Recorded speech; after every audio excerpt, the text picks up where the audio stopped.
Quiero invitarlos para que esta mañana abramos la Biblia del Antiguo Testamento en el libro del profeta Isaías.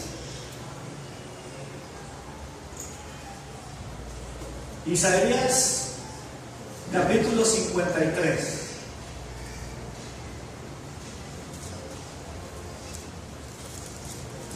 El solo mencionar ese capítulo de Isaías para muchos quizá ya es motivo de gozo. Amén.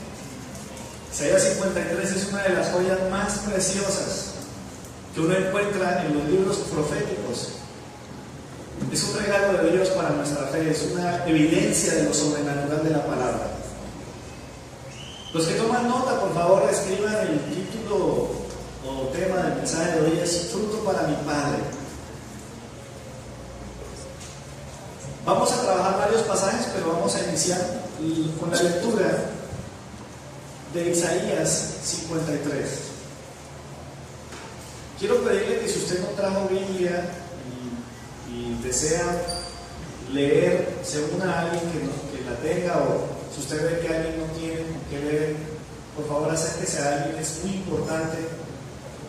La lectura de la palabra de Dios en sí misma ya trae una enorme bendición para nuestras vidas. Así que quiero invitarlo para que juntos leamos Isaías 53. Dice la Biblia: ¿quién ha creído a nuestro anuncio?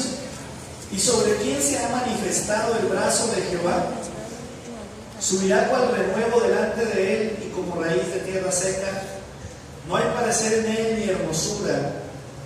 Le veremos, mas inatractivo para que le deseemos. Despreciado y desechado entre los hombres, varón de dolores, experimentado en quebranto, y como que escondimos de él el rostro. Fue menospreciado y no lo estimamos.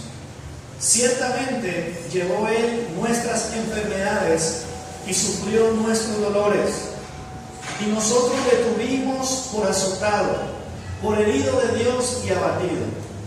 Mas él herido fue por nuestras rebeliones, molido por nuestros pecados. El castigo de nuestra paz fue sobre él, y por sus llagas fuimos nosotros curados. Todos nos descarriamos como ovejas, cada cual se apartó por su camino, mas Jehová cargó en él el pecado de nosotros. Angustiado él y afligido, no abrió su boca. Como cordero fue llevado al matadero, y como oveja delante de sus trasquiladores enmudeció y no abrió su boca. Por cárcel y por juicio fue quitado, y su generación, ¿quién la contará? Porque fue cortado de la tierra de los vivientes, y por la rebelión de mi pueblo fue herido. Y se dispuso con los impíos su sepultura, mas con los ricos fue en su muerte, aunque nunca hizo maldad, ni hubo engaño en su boca.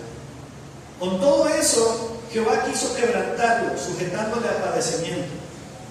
Cuando haya puesto su vida en expiación por el pecado, verá linaje, vivirá por largos días, y la voluntad de Jehová será en su mano prosperada.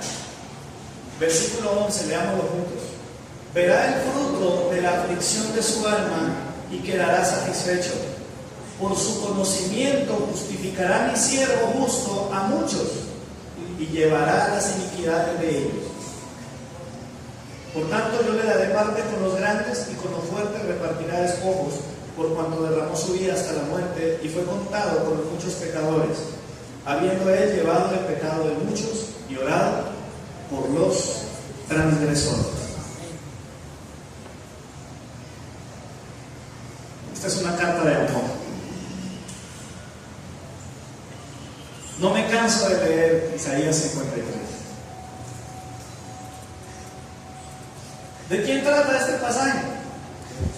¿De quién está hablando? ¿Sí? No lo dudes ni por un instante. El amor y la gracia inmensa de Dios nos ha traído hasta aquí. Y este mensaje fue entregado muchísimos, pero muchísimos años antes que viniera Jesús. La Biblia es nuestro recurso invaluable que registra el plan eterno de Dios. Yo sé que entender todo el plan y los pormenores resulta imposible para nosotros. Hay cosas que no podemos realmente asimilar muy bien. Dice el apóstol Pablo, sabemos en parte, ¿sí?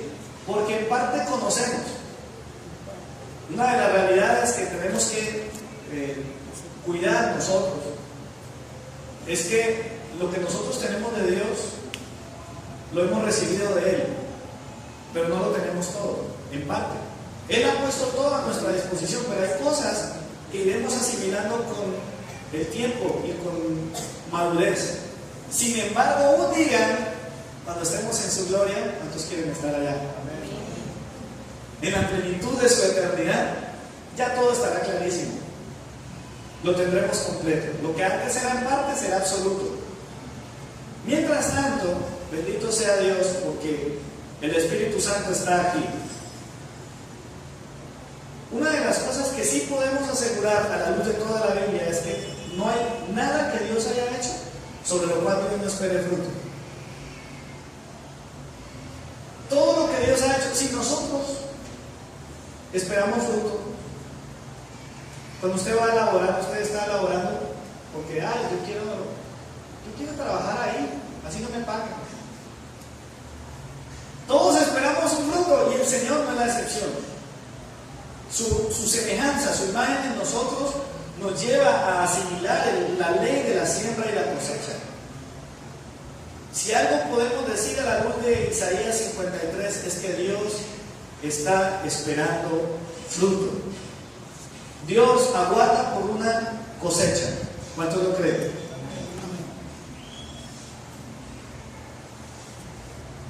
No puede haber cosecha sin siembra.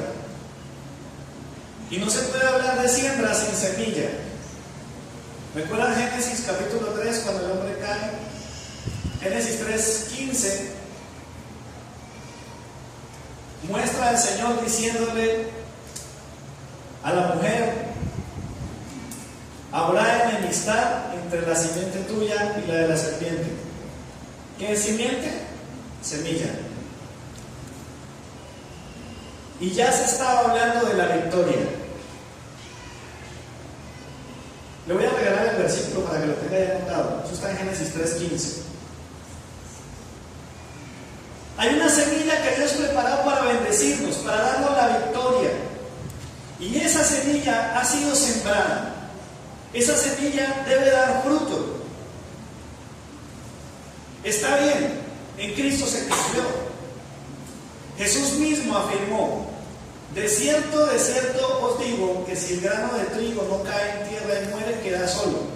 Pero si muere, lleva mucho fruto. Jesús hablaba constantemente de su propósito. Si alguien tenía claro el propósito por cual estaba en la tierra, ese fue Jesús. Le voy a regalar la cita para que la tenga ahí, para que la estudie en su casa. Juan 12:24. Ahora, si usted lee todo el capítulo 12, lo entiende mucho mejor.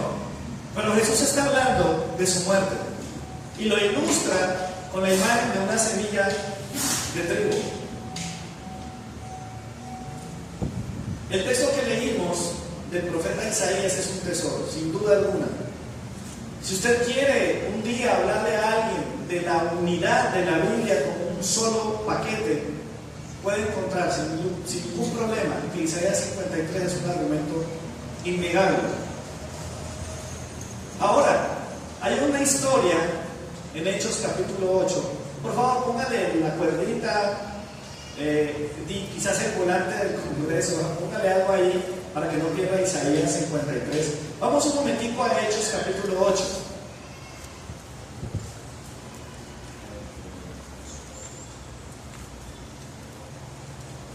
La fe viene por el oír y el oír la palabra de Dios, o dicen algunos por la palabra de Dios. Hechos capítulo 8, versículos 26 al 39. Este texto que leímos es tan poderoso que cuando hay una persona de fe que está dispuesto a hablar la verdad, puede haber salvación. Hay personas que están esperando por un Felipe. Hay muchos etíopes por ahí. Hechos capítulo 8, versículo 26.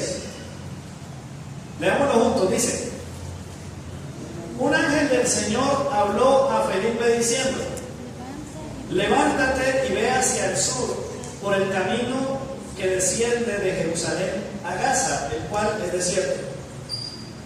Entonces se levantó y fue. Y sucedió que un etíope, eunuco, funcionario de Candace, reina de los etíopes, el cual estaba sobre todos sus tesoros y había venido a Jerusalén para adorar, volvía sentado en su carro y leyendo ¿qué? ¿Qué estaba leyendo? Al profeta Isaías. Y el Espíritu, qué bello es el Señor, dijo a Felipe: acércate y júntate a ese carro. Acudiendo Felipe, le vio que leía al profeta Isaías y dijo: pero ¿entiendes lo que lees? 31. Él dijo: ¿y cómo podré si alguno no me enseñare?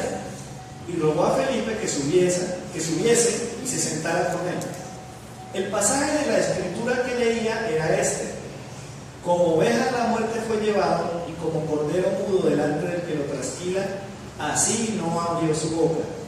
En su humillación no se le hizo justicia, mas su generación, ¿quién la contará?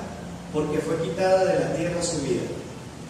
34. Respondiendo el eunuco dijo a Felipe: te ruego que me digas, ¿de quién dice el profeta esto? ¿De sí mismo o de algún otro?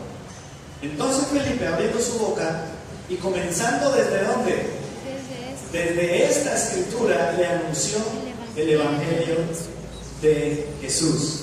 Y yendo por el camino llegaron a cierta agua, y dijo el eunuco: aquí hay agua, ¿qué impide que yo sea bautizado? Felipe dijo: si crees de todo corazón, bien puedes. Y respondiendo dijo: qué hermoso, creo que Jesucristo es el Hijo de Dios. Y mandó parar el carro, y descendieron ambos al agua, Felipe y el eunuco, y le bautizó. Cuando subieron del agua, el Espíritu del Señor arrebató a Felipe, y el eunuco no le vio más, y siguió gozoso su camino. Hasta allí.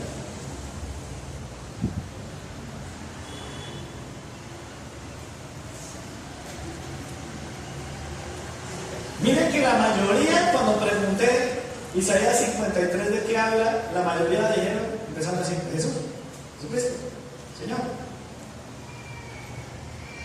Hay muchos eunucos que necesitan escuchar la voz de Felipe, obediente al Espíritu, para que comparta la palabra. Hay muchas personas que ya tienen algunos versículos. Tomemos lo que ellos tienen y compartamos. Si no, está interesante, ¿no? Y partiendo de ese pasaje, él no le dijo: no, vení, busquemos otro. Por eso es necesario estudiar la palabra del Señor, meditar en ella. Por favor, no se pierdan los estudios bíblicos de la iglesia. Si usted nota, esta lectura que hicimos tiene que ver con el versículo 10 y 11 de Isaías. Ahora sí, si fue obediente, tiene fácilmente cómo regresar a Isaías 53.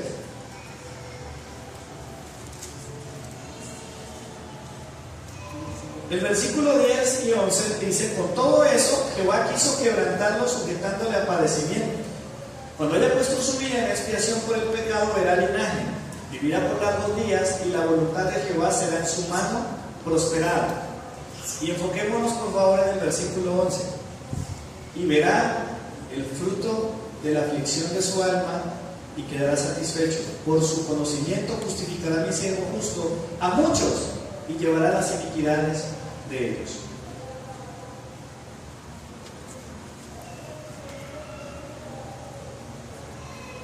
El Hijo perfecto tiene nombre: Jesús. La razón de por qué vino a esta tierra, clarísima, y nunca olvidó esto que era profético en Isaías.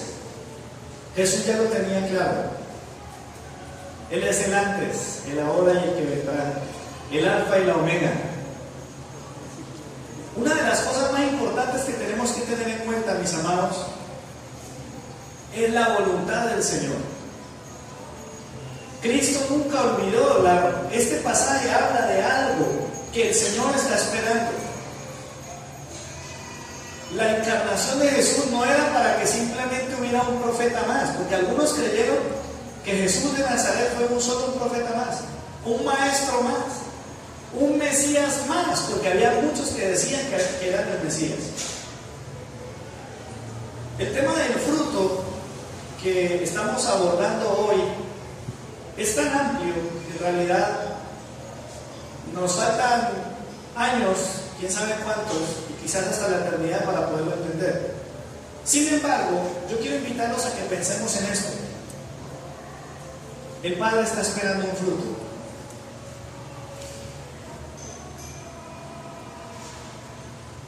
Juan 3:16, porque de tal manera amó Dios al mundo que ha enviado. Póngase en el lugar de un papá.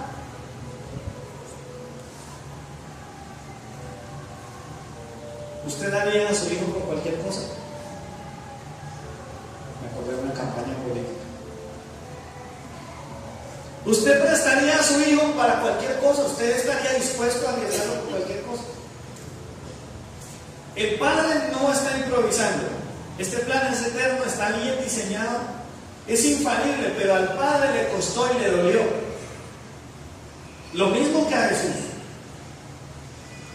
No tengo que entrar en un discurso teológico para explicar la Trinidad y no es el momento para hacerlo ahora. Pero es evidente que lo que pasó en la vida de Cristo es el cumplimiento de Isaías 53, pero todo eso tiene que dar un fruto. El Señor está esperando que todo eso tenga alguna respuesta, tiene que haber algo que resulte de todo eso. Como dije, entender el asunto de la voluntad de Dios y el fruto es muy amplio. Estamos hablando este año de que debemos llevar fruto. Y como le digo, es tan amplio el tema que necesitamos hacer pequeños enfoques. Hoy vamos a pensar en la voluntad del Padre. ¿Cuál es el fruto que espera nuestro Padre Celestial? Entonces vamos a tratar de asimilar esto poniéndonos en el lugar del Padre. Aún los que todavía no tenemos hijos, intentémoslo. Pensemos en nuestro Padre Celestial. ¿Qué es aquello que Él espera de nosotros? Ahora, yo espero que todos tengamos seguridad de que somos hijos. Si todavía no estás seguro de eso, yo quiero decirte que hay un Padre en el cielo que te ama, que envió a Cristo a morir en una cruz para que a través de ese sacrificio tus pecados fueran limpios, para que tú pudieras tener entrada al trono del Padre y puedas ser llamado hijo de Dios. ¿Cuántos hijos de Dios hay aquí? Amén. Si somos hijos de Dios, ¿qué resulta que somos nosotros? Si todos somos hijos del mismo Padre, ¿qué venimos siendo nosotros? Fácil, ¿cierto? ¿Cuál es el fruto que el Padre espera de nosotros? Vamos a mirar algunos pasajes y, como dije, vamos a revisar mucho la Biblia. La Biblia tiene que penetrar nuestro corazón. Vamos a Mateo, por favor. ¿Cuántos hijos del Padre hay aquí? Y si Él es nuestro Padre, entonces ¿qué venimos siendo nosotros?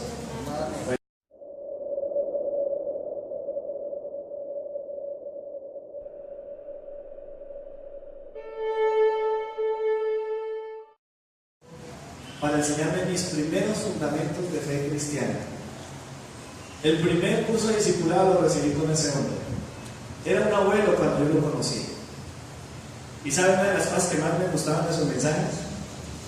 Tenían un montón de palabras, Biblia por todo lado. Se me vino a la mente ahorita que pensaba, y es tremendo porque recuerdo mucho estos pasajes cuando él los enseñaba. Mateo 5:21. Dice la Biblia: oísteis que fue dicho a los antiguos, no matarás, y cualquiera que matare será culpable de juicio. Pero yo os digo que cualquiera que se enoje contra su hermano será culpable de juicio, y cualquiera que diga necio a su hermano será culpable ante el concilio, y cualquiera que le diga fatuo quedará expuesto al infierno de fuego.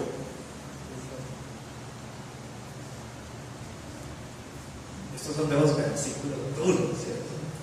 Dos palabras que uno dice, ay, ay, ay. La gente no dice amén cuando escucha estos versículos. Dice ay, ay, ay. Cuando Jesús inicia una intervención, cuando usted lee los evangelios, y él dice, oísteis que fue dicho, a mí me provoca coger un cinturón de esos que se ponen en los aviones y abrocharme. Porque sé que lo que viene es tremendo. O en cualquier momento que usted se acerque a un pasaje de los evangelios, donde encuentre que Jesús arranca diciendo, oísteis que fue dicho, eso es para que usted se tenga. Lo que sigue después de esa afirmación suele ser muy profundo y hay que prestar mucha atención. No necesito dar muchos argumentos para explicar que la convivencia entre los seres humanos es difícil, ¿verdad? Es complejo, ¿verdad? ¿A usted le parece que es fácil? Somos complicados. Los seres humanos somos difíciles. Nos resulta más fácil identificar cuán difícil es el otro hermano, pero nosotros somos difíciles. La convivencia entre los seres humanos no es fácil. El disgusto aflora y puede tornarse en enojo. Y cuando esto sucede, ya estamos en riesgo. El enojo entre nosotros, ¿sí? Pues podríamos hablar de la humanidad en general, pero hablando a nivel de nosotros, de quienes ostentamos, aunque sea un grado mínimo de fe, debemos tener en cuenta que el solo hecho de disgustarnos entre nosotros ya tiene un tinte de juicio de nuestro Padre. Hay gente que dice, yo nunca he matado a nadie, yo no tengo que arrepentirme porque yo nunca he hecho una cosa de esas. Pero resulta que el enojo entre nosotros ya nos pone bajo juicio de nuestro Padre. ¿Usted cree que el Padre Celestial va a pasar eso por alto? No pasa nada. Ahora les pasa. A veces uno escucha a los papás, ¿no? Ve a los niñitos peleando. Y dicen los padres, tranquilo que no se les pasa. Bueno, ellos están en un estado donde su inocencia todavía no se ha corrompido lo suficiente. Por eso no es raro que ellos discuten un rato y al rato los ves jugando. Pero un poquitico, no se necesita mucho tiempo para que empiece a aflorar el egoísmo y otras actitudes que nos hacen enojar. ¿Tiene sentido esto que estoy diciendo? ¿O usted de papá permitiría, no, ellos no tienen agarrado, es normal en ellos? Si usted hace eso, déjeme decirle que hay un problema en su paternidad. Pero hasta donde sé, nosotros, aún siendo malos o limitados, dice el Señor, nos encargamos que esas cosas no ocurran. Y debemos cuidar de eso. Ese sentimiento yo se lo he explicado mucho a los líderes y por esa razón estamos trabajando fuerte en este tema para la iglesia. Porque este es un tema delicado. Con este versículo la cosa se pone un poco más complicada. Dice más adelante, dice, pero yo digo que cualquiera que se enoje contra su hermano será culpable de juicio. Un día el Señor nos va a llamar a cuentas por eso. Y dice más, dice, cualquiera que diga necio a su hermano será culpable ante el concilio. ¿Usted quiere escuchar un insulto en arameo?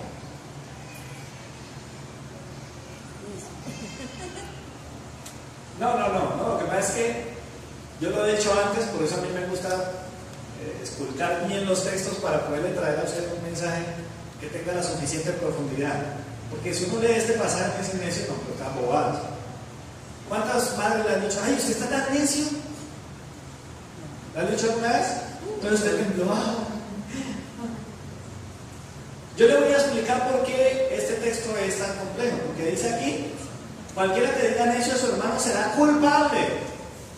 Aquí ya no habla de juicio, aquí ya está condenado, culpable ante el concilio. Dice, la palabra del arameo, es una expresión aramea.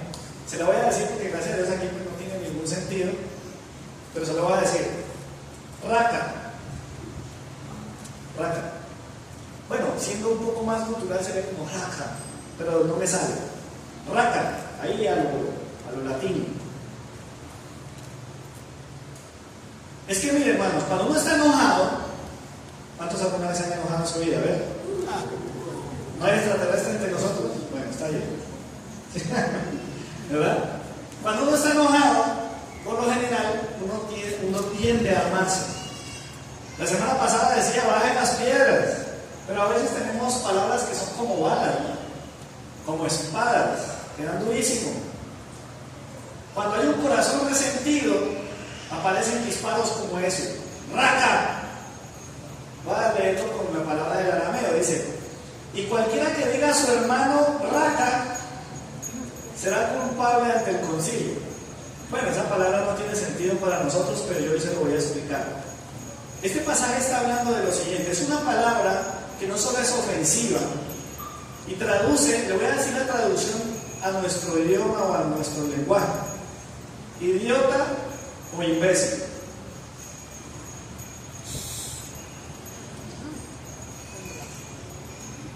El problema con esta palabra no es solo que no es únicamente su contenido, no solamente lo que significa esa palabra, sino que esa palabra tiene una carga emocional. Esa palabra, para que alguien la saque, es porque está hirviendo por dentro de la rabia. Llamarle necio o raca a una persona era un insulto gigante, porque no solamente tenía una ofensa en su contenido, sino una carga emocional de desprecio. Desprecio total. Una persona que le dijera raca al otro era una persona que literalmente despreciaba a esa persona. Poniéndolo en nuestro idioma, idiota o imbécil. Alguno de pronto, no levante la mano, no se mosquee, porque si no yo me doy cuenta.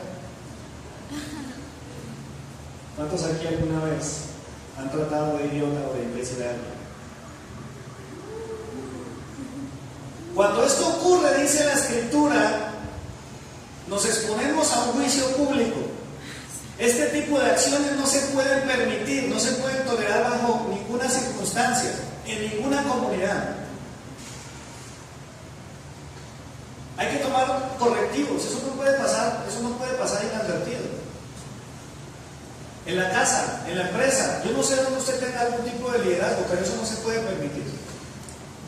De las palabras se pasa fácilmente a las acciones.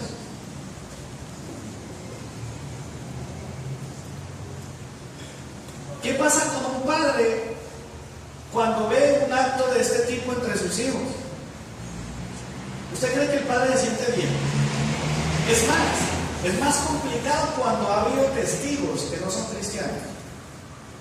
Y uno se pone a hablar a veces tratando de compartir el mensaje del Señor. ¿Y sabe con qué se encuentra uno? Allá en la oficina hay una que cristiana, y usted viera cómo trató el otro día. Vino el marido a hablar con ella. Se le dijo de todo. Póngase en el lugar del padre. ¿Ese es el fruto que él espera? Es cierto, dice también la Biblia: airaos pero no pequéis. O sea, de verdad que no es fácil, ¿cierto? Pero no nos excusemos en esto hay que resolverlo. Pero es más complicado aún cuando con nuestras palabras soltamos este tipo de cosas. ¿Qué espera Dios entonces de nosotros? Simple, piensa en lo opuesto. En nuestra boca deberían haber palabras de afirmación, de sanidad, consejo, solidaridad, ánimo, respeto. Son palabras que tienen que estar cargadas de esperanza, de bondad, de empatía, de benignidad. Esos son los sentimientos que Dios quiere ver de nosotros. Imagínense al padre: yo que mandé a mi hijo para que sufriera todo eso, y esto que dicen que son hijos míos, ¿se tratan así?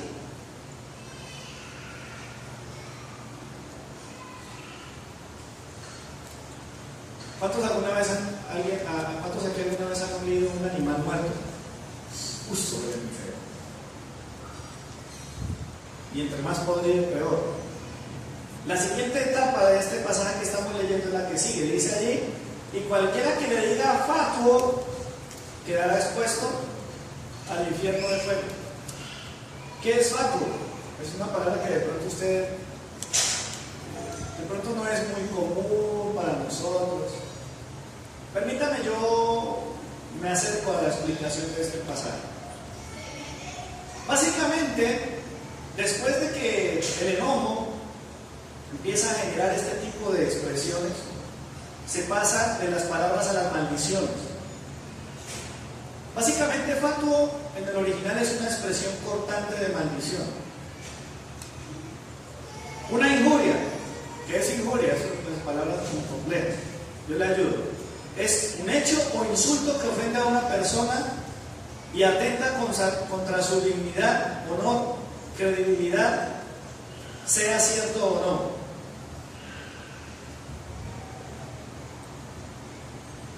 Maldición. Es maldecir al otro. ¿Qué es maldecir? Porque es que ese es otro, ¿no?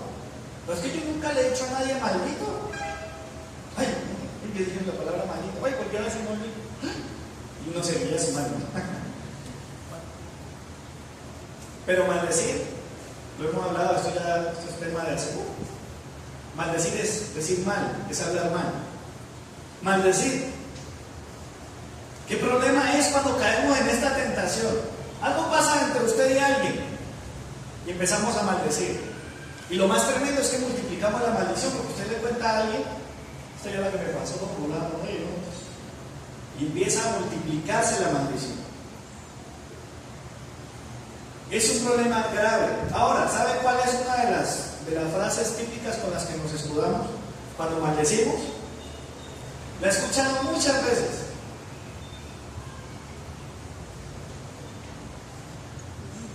La persona dice algo como esto: a mí me da mucha pena, pero yo estoy diciendo la verdad.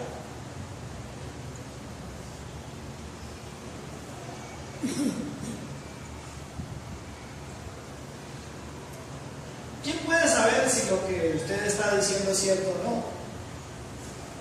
Usted está injuriando a alguien. Quizás usted tenga algunas evidencias, pero nosotros no tenemos, no está en nuestras manos ejercer este tipo de conducta.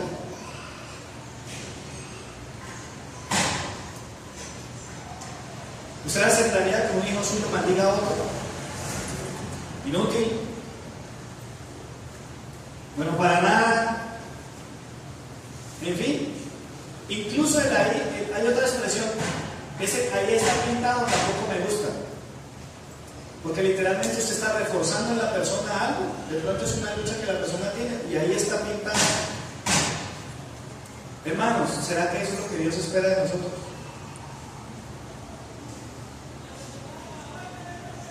Ah, pero es que a nadie le gusta que le digan la verdad. Yo me acuerdo que una vez yo le dije a un hermano: ¿sabe qué? Yo creo que usted debería mandarse a hacer implantes de pelo en la lengua.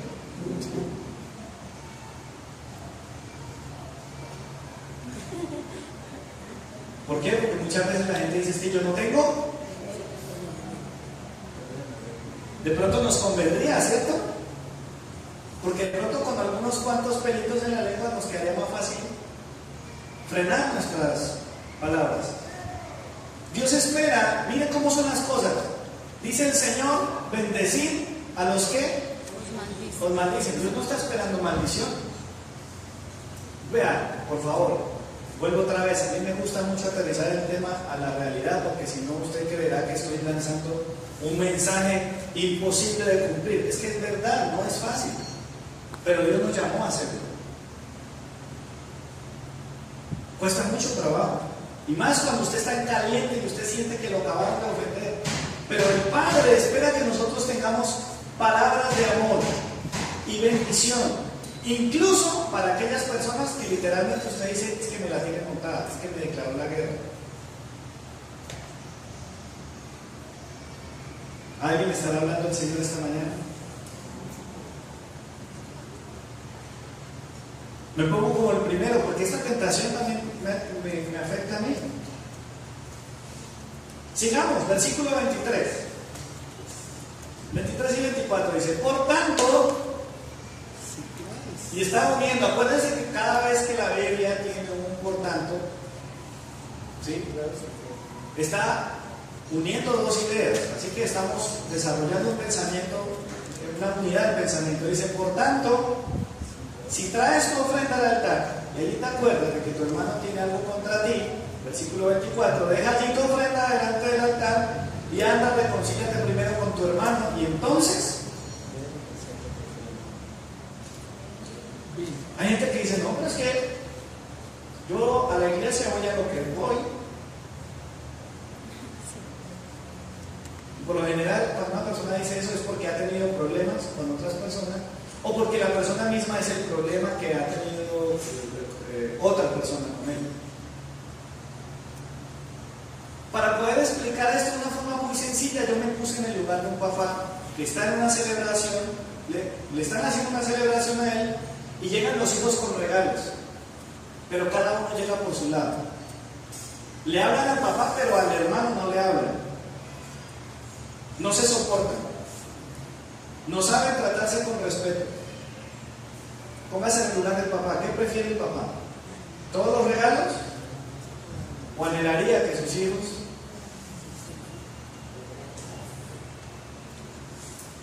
claro que se amen, que vivan en paz, que aprendan a ayudarse mutuamente?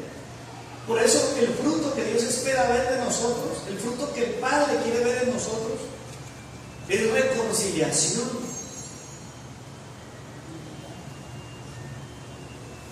Vivimos en un mundo plagado de conflictos. Asegurémonos que por lo menos este sea un territorio de paz.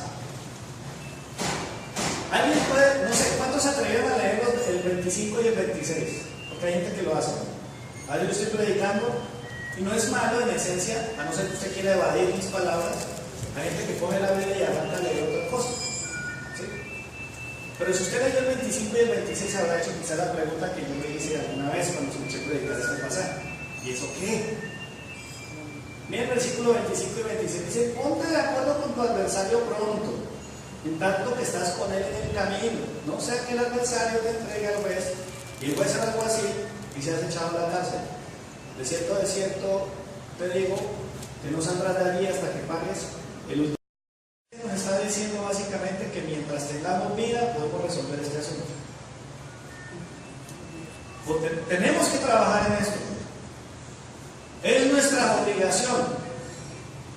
¿Cuántos dicen amén? Amén. Estos pasajes son, yo sé que los predicadores deben estar de acuerdo conmigo. Si alguno por ahí escucha este mensaje y ahora no, esos pasajes, predicar de eso es complicado. La iglesia no ha hablado, la iglesia no dice amén, no hay gritos de júbilo, no hay nada. Pero es simple, hermanos. Hay vida, hay oportunidad de resolver las cosas. Pónganse de acuerdo, porque un día tendremos que darle cuenta al Señor por todo eso. Hay mucho más para ilustrar, pero quisiera que nos metamos un capítulo más adelante, capítulo 6, versículos 14 y 15. ¿Cuántos quieren otro poquito? Amén, amén. Sí. Versículo 14 de Mateo 6 dice, porque si perdonáis a los hombres sus ofensas, os perdonará también a vosotros ¿quién? Vuestro Padre Celestial. Más, si no perdonáis a los hombres sus ofensas, tampoco vuestro Padre perdonará vuestras ofensas. ¿Usted sabía que cuando se nos sale el religioso que llevamos dentro, decimos mentiras y las decimos rápido? ¿Cuántos alguna vez llegaron a decir el Padre Nuestro en su vida? ¿Sí? ¿Alguno? Lea el versículo 12 de Mateo 6. ¿Qué dice ahí? Despacito, léalo despacio porque la tentación es de leerlo a toda velocidad, a 200 kilómetros por hora. Dice, y perdónanos nuestras deudas como también. Yo tenía un amigo que cuando uno decía una mentira decía, ¿cuántos de nosotros alguna vez, intentando repetir la oración modelo de Jesús, dijimos esta mentirota?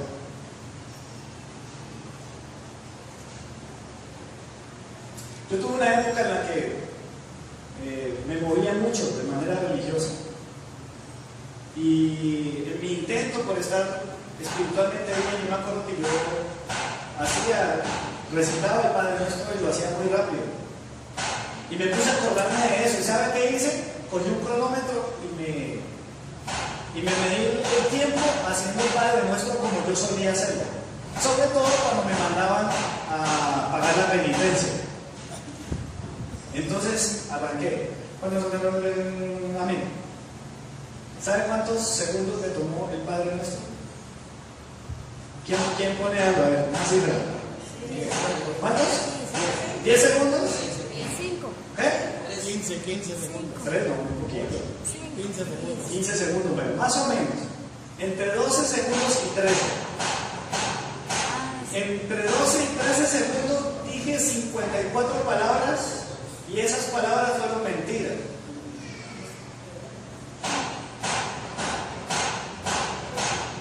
Somos capaces de mentir a 4.5 palabras por segundo.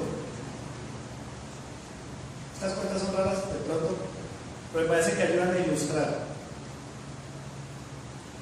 Decirle al Señor, perdona mis ofensas porque yo también. Mentiroso. El versículo 12 de Mateo 6 es una de las mentiras más repetidas de la historia. ¿Usted cree que eso puede ser así? Creo que es una de las más grandes mentiras, y han dicho mucho. Por eso el fruto para el Padre no solamente es aprender lo que dice el versículo 12 y repetirlo como una lorita muchas veces, es aplicarlo. Entonces Jesús, cuando termina el Padre Nuestro, porque mire, yo creo que hasta el Señor se lo que yo digo, no. Aparte que lo decimos incompleto, ¿no? ¿Ustedes se han notado que el Padre Nuestro no lo decíamos completo? Está mucho. Miren lo que dice el versículo 13. Nosotros nos mochamos. Dice, no nos metas en tentación, mal líbranos del mal. ¿Cuántos decían amén inmediatamente después? ¿Y qué dice el resto? Nos falta un pedazo, ¿cierto? La segunda mitad dice, porque tuyo es el reino, el poder y la gloria por todos los siglos, amén. Es decir, a mí no se me olvida ni desde el comienzo hasta el final quién es Él. Pero no, nosotros, pues no sé, nos la enseñaron así, nos la aprendimos así, y mentimos así muchas veces. Alguien dijo una vez, muchas personas van al infierno por falta de perdón.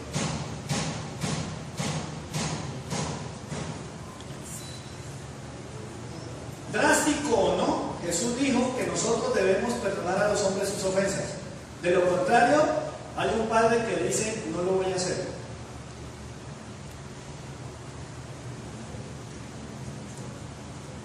¿Cuántos saben que perdonar es una bendición? Si usted lo ha practicado alguna vez, lo sabe. Es una bendición de doble vía, quizás hasta de tres dimensiones. Usted perdona a la persona y la persona es bendecida por su perdón. Usted perdona y usted se descarga porque usted llevaba una cosa ahí que no lo dejaba vivir. Pero lo mejor, ¿sí? Es verdad, la paz se termina. Usted está cargado y usted se está ahogando del veneno de la rabia y el resentimiento y cree que el que va a morir es el otro. Pero lo mejor de todo esto es que el Padre sonríe. Aquí no vemos perfectos, ¿cierto? ¿Hay alguno? ¿No plus ultra? Cuidado con eso. Le cuento una cosa, es peligrosísimo plantearse a uno mismo como perfecto, porque ¿sabe qué pasa? No mucho tiempo después, ¡pam!, usted mete la pata, y todos los que alguna vez fueron blanco de sus alardes de perfección, se vuelcan en contra suya y empiezan, ¡ah, no que no! Vea la una. Mira, es que uno ve porque para arriba. ¿Cuántas veces debemos perdonar? Dijo el Pedro. No sé, Pedro era muy calculador, ¿no? Yo sé que debo perdonar, Señor, pero ¿hasta cuántas? Y dice el Señor, 70 veces 7. Y más de uno ya hizo la cuenta. Está listo. Ahí le voy llevando la cuenta mía. No. Salmo 133 declara que donde vive el los hermanos juntos y en armonía, allí envía bendición el Señor y vida eterna. Para poder vivir juntos y en armonía necesitamos aprender a perdonarnos. ¿Cuántas veces? Muchas más. Sigamos, capítulo 7, famosísimo pasaje. Creo que esto va a ser un tesoro maravilloso. Capítulo 7, versículo 12. Si bien es cierto, metemos la pata con el 6:12, con el 7:12 la arreglamos. Dice la Biblia, ¿cuántos ya tienen listo el versículo? A ver, ¿no? Hay algunos hermanos que se acostumbran a que el pastor lea el versículo. Dice la Biblia: así que todas las cosas que queráis que los hombres hagan con vosotros, así también haced vosotros con ellos. ¿Por qué? Porque esto es la ley de los profetas. Acabo de tener un déjà vu. ¿Usted sabe qué significa déjà vu? ¿Qué? No, ¿qué significa? Lo que pasa es que uno dice, sí, eso es como la sensación de que esto ya no he vivido.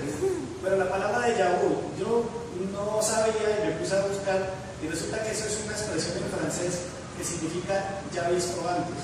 O sea, ya visto.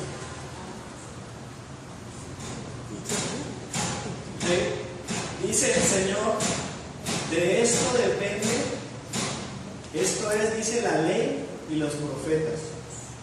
Como que esto ya lo habíamos escuchado antes, ¿verdad? Yo le voy a decir algo. Cuando el Señor se empeña en decirle algo o en decirnos algo, es porque nos quiere bendecir. Hay gente que se cansa y dice, ¡ay, no, qué pereza! Un pastor una vez agarró un domingo y empezó a predicar un mensaje. La gente feliz, pastor, qué mensaje. A la siguiente semana el pastor se paró y predicó el mismo mensaje.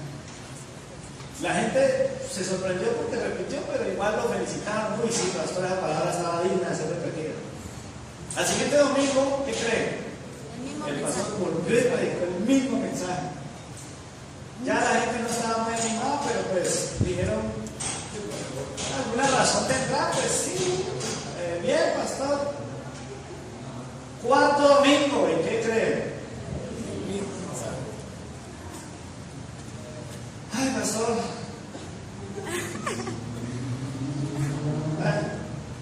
Quinto domingo, ¿qué les parece?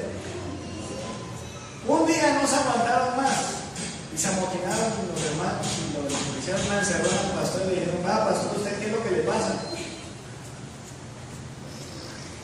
Lleva repita y repita y repita y repita. ¿Por qué hace eso, pastor? Y el pastor le dice a la congregación, porque es que el mensaje lo prediqué y ustedes me felicitaron, pero no lo veo haciendo. No lo están viviendo. Tranquilos que esto tiene que ver conmigo. La voluntad del Padre depende de esto.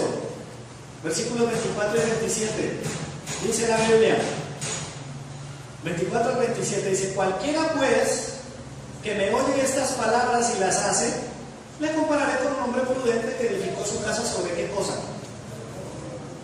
Y descendió lluvia y vinieron ríos y soplaron vientos y golpearon contra aquella casa y no cayó porque estaba fundada sobre la roca. Pero cualquiera que me oye estas palabras y no las hace, las compararé con un hombre que es insensato, dice, que edificó la casa sobre qué. Y descendió la lluvia y vinieron ríos y soplaron vientos y dieron con ímpetu contra aquella casa y cayó. Fue grande su ruina. ¿Cuántos quieren que esta casa se mantenga firme en el nombre de Jesús? Amén. ¿Alguno quiere que su familia se mantenga firme? Amén. Los que tienen empresa, que su empresa se mantenga firme. Hay que meterle ganas a esto. El versículo 12 de Mateo 7 seguramente condensa todo lo que podríamos decir. ¿Cuál es el fruto que el Padre espera ver de nosotros? Quiero concluir, hermanos, y es que en una realidad tan densa, en un ambiente tan pesado, en una sociedad que está tan herida, Los hijos de Dios tienen que darle un fruto al Padre, un fruto que cambie las cosas. Es decir, que cuando el Señor nos ve a nosotros, diga lo que dice Isaías 53. El Señor ve el fruto de la aflicción de su alma y dice: estoy satisfecho. ¿Todavía lo tiene? Isaías 53, versículo 11. Ese es el fruto que el Padre quiere ver. Verá el fruto de la aflicción de su alma y quedará satisfecho. Por su conocimiento justificará mi siervo justo a muchos y llevará las iniquidades de ellos. La mejor forma de ilustrar esto es con un parto. ¿Cuántas madrecitas hermosas hay aquí? Hay algunas que son campeonas. Yo conocí una señora allá en el centro. Una vez nos pusimos a hacer una averiguación en un día de la madre y le dieron un premio a la mamá que estuviera presente, que hubiera tenido más hijos. Yo no me acuerdo, esa era una cifra tan escandalosa que yo ya ni me acuerdo. 24, ¿cierto? 24 hijos. ¿Qué pasa con una madre cuando está pariendo a su hijo? Hay dolor. Los hombres no tenemos idea, a no ser que haya un cálculo en los riñones, dicen algunos. Después de tanto dolor, después de tanto sudor, lágrimas, ocurre algo increíble. Y es que una vez que el niño está a salvo y se lo pasan a la mamá, dicen muchas madres que ese dolor, que ese sufrimiento pasa a un segundo plano. Algunas aseguran que literalmente desaparece porque ven el fruto de su aflicción, de su dolor. El Padre envió a su Hijo no solamente para que tuviéramos vida eterna, sino para que la eternidad se haga real aquí en la tierra, para que el reino de Dios se haga real.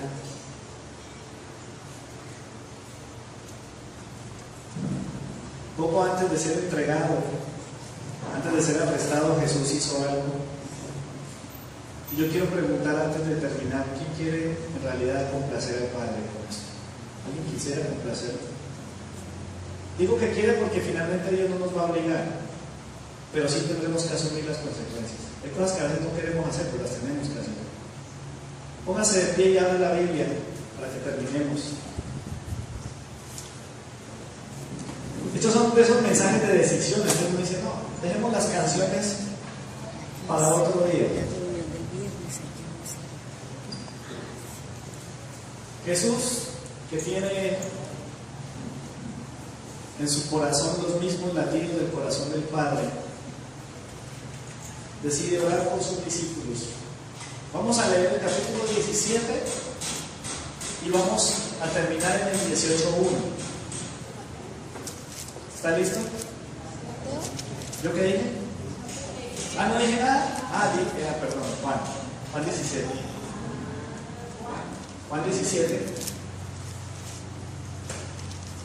hasta el 18:1. Vamos a tener una lectura bíblica devocional. ¿Está bien?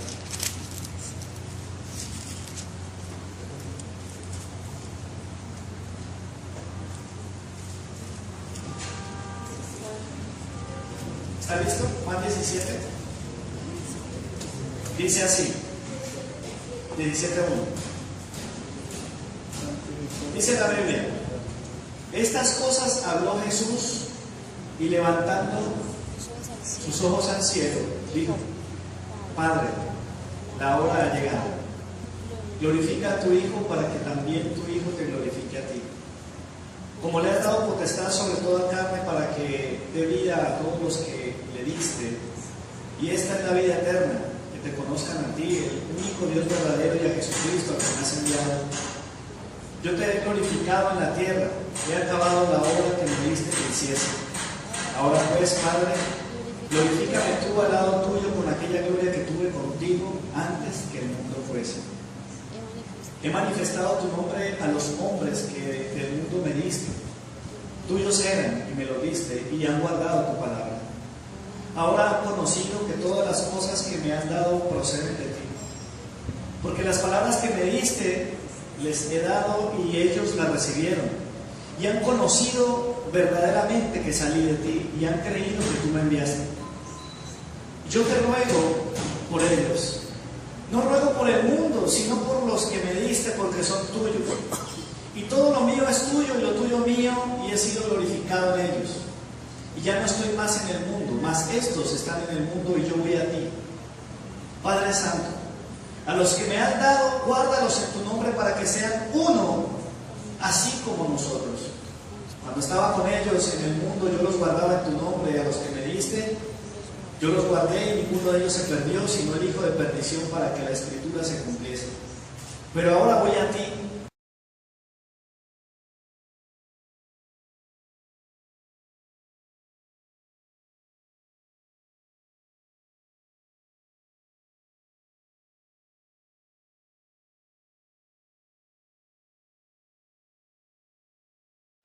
Como tú me enviaste al mundo, así yo los envío al mundo. Y por ello yo me santifico a mí mismo, para que también ellos sean santificados en la verdad.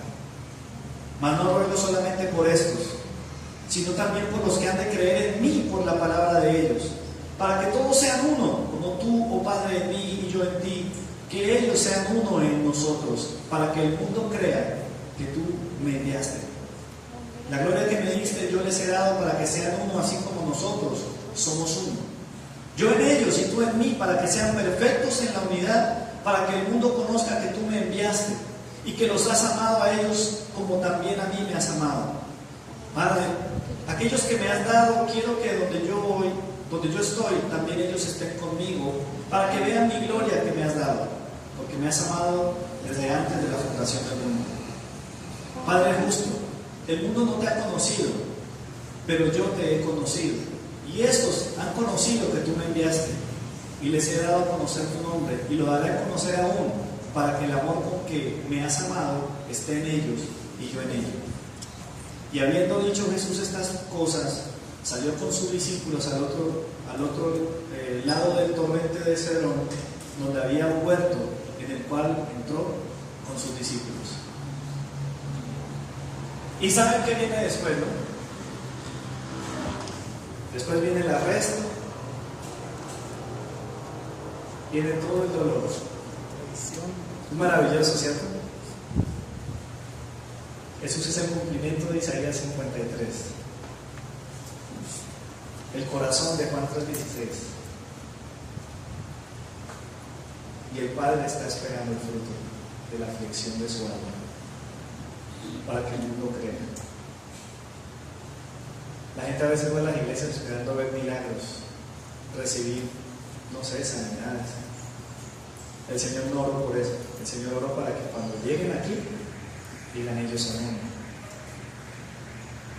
Oremos.